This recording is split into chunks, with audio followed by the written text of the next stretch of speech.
praise the Lord. Welcome to this episode. நான் கூட உங்களை இந்த வீடியோ மூலமா சந்திக்கல ரொம்ப சந்தோஷப்படுறேன். இன்னைக்கு கூட உங்க மத்தியில ஒரு சின்ன காரியத்தை உங்களோட கூட ஷேர் பண்ணிக்கலாம்னு நினைச்சேன். என்ன காரியம் அப்படின்னு பாத்தீங்கன்னா, நம்ம வாழ்க்கையில நிறைய விஷயங்கள் இது எப்படா ஓஞ்சு போகும், இது எப்படா முடிஞ்சு போகும், எவ்வளவு நாள் தான் இதுலயே நான் டிராவல் பண்றது, இல்ல எவ்வளவு நாள் தான் நான் இந்த கஷ்டத்தை என் மேல வச்சு நான் சுமந்து போகிறது அப்படின்னு சொல்லி நம்ம நிறைய தடவை யோசித்து பார்த்திருப்போம், இல்ல நிறைய தடவை ஏங்கி இருப்போம். வேத வசனம் எப்படியா சொல்லுகிறது? ஏசாயா 46 அதிகாரம் 2வது வசனம், அவைகள் ஏகமாய் குனிந்து பணியும், சுமைகளை அவைகள் தப்புவிக்க மாட்டாது, அவைகள் தாமே சிறைப்பட்டு போகும்.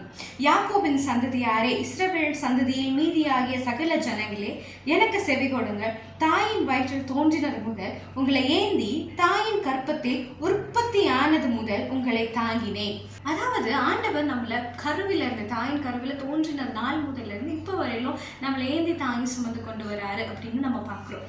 அதே மாதிரி நம்மளுடைய கஷ்டங்களா இருக்கட்டும், நம்மளுடைய பாடுகளா இருக்கட்டும், இல்ல நம்மள அழுத்துக்கிற எந்த சூழ்நிலையா இருக்கட்டும், அது தேவனோட பார்வையில் அற்பமானது.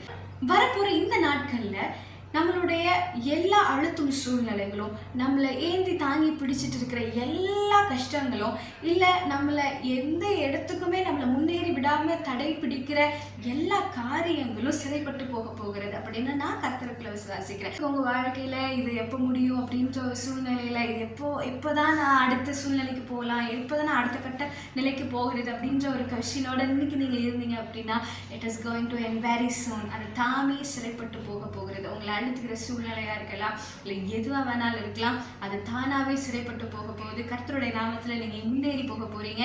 I wish you very successful days ahead. See you on next video. Until bye, this is Jonas Sam Karishma.